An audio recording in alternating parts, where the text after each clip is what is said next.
সুপ্রিয় দর্শক, আসসালামু আলাইকুম। আজকের আয়োজনে স্বাগতম জানাচ্ছি। আজকে আমি একটি রেসিপি নিয়ে চলে আসলাম। তো চলুন দেখি। প্রথমে আমি 3 টেবিল চামচের মতো রেগুলার রান্নার তেল দিয়েছি, 1 চিমটি আস্ত জিরা, 2টি তেজপাতা, 1টা শুকনো মরিচ, 1টা গরম মশলা ভেঙে দিয়েছি। তারপর পেঁয়াজ কুচি আধা কাপ দিয়ে নেড়ে চেড়ে একটু নরম করে ভেজে নেব।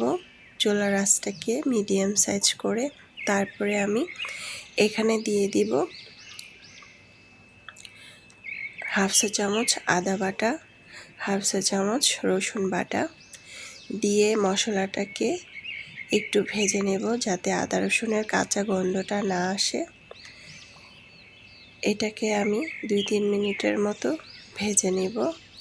তারপরে এখানে আমি একটু পরিমাণ পানি দিয়ে দিব। পানি দিয়ে মশলাটাকে কষিয়ে নেব।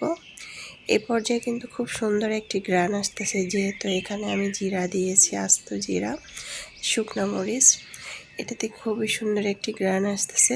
তারপরে আমি একটুখানি নেড়ে চেড়ে তারপরে এক এক করে মশলাগুলো দিয়ে দিচ্ছি। হাফ চা চামচ হলুদের গুঁড়া, 1 টেবিল চামচ মরিচের গুঁড়া, ধনিয়ার গুঁড়া, হাফ টেবিল চামচ জিরার গুঁড়া, হাফ টেবিল চামচ দিয়ে নেড়ে চেড়ে একটু ভেজে নেব। তারপরে একটু পরিমাণ পানি দিয়ে দিব। পানি দিয়ে মশলাটাকে কষিয়ে নিচ্ছি। তারপরে এখানে দিয়ে দিব লবণ পরিমাণ মতো। আমি এখানে 1 টেবিল চামচ লবণ দিয়েছি। তারপরে এখানে দিয়ে দিব গরম মশলার গুঁড়াটা হাফ টেবিল চামচ দিয়ে মশলাটাকে কষিয়ে নেব। চুলার আঁচটাকে এ পর্যায়ে আমি বাড়িয়ে মশলাটাকে একটু পরিমাণ পানি দিয়ে ভালোভাবে কষিয়ে নেব। অনবরত নেড়ে কষিয়ে নেব। খুবই সুন্দর একটি ঘ্রাণ আসতেছে।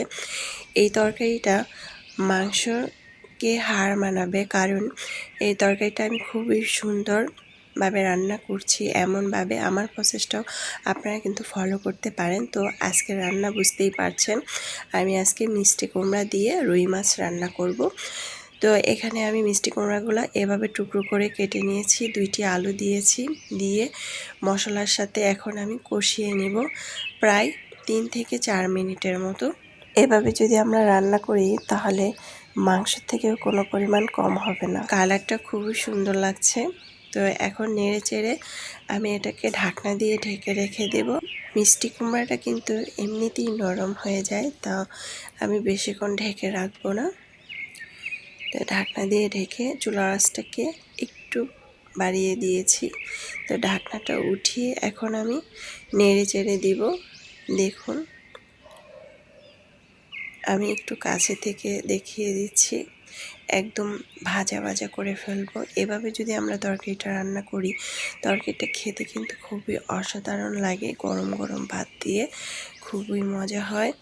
আপনারা কিন্তু বাসায় ঝটপট একদিন তৈরি করে ফেলবেন। তো আমি আগে থেকে একটু পরিমাণ পানি গরম করে নিয়েছি, প্রায় 1 কাপের মতো, কারণ আমি এখানে বেশি পরিমাণ পানি দিব না, এমনিতেই নরম হয়ে গিয়েছে। তো এখন নেড়ে চেড়ে দিচ্ছি। নেড়ে চেড়ে দিয়ে আমি ঢাকনা দিয়ে ঢেকে রেখে দেব। চুলার আঁচটাকে বাড়িয়ে প্রায় 3 মিনিটের মতো। তো 3 মিনিট পর কিন্তু আমি চলে আসছি। দেখতেই পাচ্ছেন খুব সুন্দরভাবে বলক চলে আসছে, খুবই সুন্দর ঘ্রাণ আসতেছে। তো এখন আমি মাছগুলো আগে থেকে হলুদ মরিচ দিয়ে লবণ দিয়ে আমি ভেজে নিয়েছি, দেখুন খুব সুন্দর করে। তো এখন মাছগুলো উপর থেকে ছড়িয়ে দিয়েছি। ছড়িয়ে দিয়ে মাছটাকে দিয়ে নেড়ে চেড়ে নিচ্ছি। নেড়ে চেড়ে আমি আর 1 মিনিটের মতো ঢাকনা দিয়ে ঢেকে রেখে দেব, চুলার আঁচটাকে বাড়িয়ে। তো চলে আসলাম 1 মিনিট পর। এখন আমি এইটাকে নেড়ে চেড়ে দিব। দেখুন, আমি তরকারির ঝোল বেশি রাখবো না, একদম মাখা মাখা রাখবো। আশা করছি আমার আজকের রেসিপিটি আপনাদের খুবই ভালো লেগেছে। ভালো লাগলে আমার চ্যানেলটাকে সাবস্ক্রাইব করে একটি লাইক দিয়ে পাশে থাকবেন। তারপর আমি এখানে ধনেপাতা কুচি দিয়ে দিচ্ছি, আপনারা না চাইলে না দিতে পারেন। তো এখন ধনেপাতাটা দেওয়ার পর আমি আর 1 মিনিটের মতো চুলায় রাখবো। রেখে চুলার আঁচটাকে বন্ধ করে দিব। তো খুবই সুন্দর হয়েছে দেখতে, মাশাআল্লাহ। খেতে হবে আলহামদুলিল্লাহ। তো আমি কিন্তু তরকারিটা উঠিয়ে নিয়েছি, এখন আমি একটি বাটিতে পরিবেশন করে নিচ্ছি। দেখুন, গরম গরম ভাত দিয়ে খেতে খুবই অসাধারণ লাগবে। আমরা কিন্তু মাঝে মধ্যে এভাবে রান্না করে খেতে পারি। তরকারিটা কিন্তু খুবই মজা হয়েছিল খেতে। মাংস যে আমরা রান্না করে খাই, মাংসর থেকেও খুবই অসাধারণ লেগেছিল এই তরকারিটা খেতে। তো দর্শক, বেশি বেশি ভালো থাকবেন, খাবার কখনো অপচয় করবেন না। আল্লাহ হাফেজ।